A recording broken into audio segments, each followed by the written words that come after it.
हिंद महासागरामध्ये नेमकं काय घडलं? भारताने अलीकडे एक नेव्हल एक्सरसाइज आयोजित केलेली होती, त्याचं नाव होतं मिलन 2026. ही काही साधीसुधी एक्सरसाइज नव्हती. या एक्सरसाइज मध्ये जवळपास 72 देशातील 60 वॉरशिप सहभागी झालेल्या होत्या. सगळ्यात इंटरेस्टिंग म्हणजे काय, तर या एक्सरसाइज मध्ये रायवल देश असणारे US आणि रशिया यांची सुद्धा वॉरशिप आलेले होते. या एक्सरसाइजचं इनॉग्रेशन भारताचे संरक्षण मंत्री म्हणजे राजनाथ सिंग यांनी केलेले होते आणि फिफ्थ रिव्ह्यूचं काम भारताचे राष्ट्रपती म्हणजे द्रौपदी मुर्मू यांनी केलेले होते. आता विचार करा ही एक्सरसाइज किती मोठ्या लेवलवरती झालेली होती. यामध्ये इराण सुद्धा सहभागी झाला होता. त्याच्या इरिस बेना या वॉरशिप सोबत त्या जहाजावरती जवळपास 180 क्रू मेंबर होते. इंडियन नेव्हीने या जहाजांचे स्वागत केले होते, म्हणजेच ते भारताच्या निमंत्रणावरती इथं आलेले होते. पण काही रिपोर्ट नुसार ही जहाज जेव्हा पुन्हा आपल्या मायदेशी जात होती तेव्हा श्रीलंकेच्या कोस्ट पासून साधारण 40 नॉटिकल मिल्स म्हणजे जवळपास 74 किलोमीटर दूर एका युनायटेड स्टेटच्या सबमरीनने त्यावर हल्ला केल्याचा दावा केला जात आहे. या घटनेनंतर जहाज पूर्णपणे बुडालेलं सांगितलं जात आहे आणि श्रीलंका नेव्ही फक्त 32 क्रू मेंबर्सला वाचू शकली आणि बाकी लोकांचा मृत्यू झाला.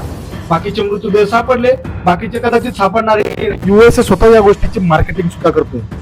And we'll play it on screen there. An American submarine sunk an Iranian warship that thought it was safe in international waters. We are fighting. यामध्ये सगळ्यात जास्त चर्चा होते तर भारताच्या रिएक्शनची. एवढा मोठा हादसा झाल्यानंतर भारताकडून अजूनपर्यंत कुठलीही अधिकृत रिएक्शन देण्यात आलेली नाही. काही सोर्स असं म्हणत आहेत इव्हेंट तर 25 तारखेला संपला होता आणि ते जहाज भारताच्या टेरिटरी वॉटर बाहेर गेलेले होते, म्हणून ते टेक्निकली भारताचे गेस्ट नव्हते. पण तरी पण भारताने आयोजित केलेल्या कार्यक्रमामध्ये आल्यामुळे भारताने एक ट्विट तरी यांच्याबद्दल सांगितलं पाहिजे होतं. असो, या युद्धाच्या अशाच अपडेटसाठी आपल्या पेजला फॉलो करून ठेवा, कारण की या पेजवरती आपण सगळ्या गोष्टी रिअल सांगत असतो.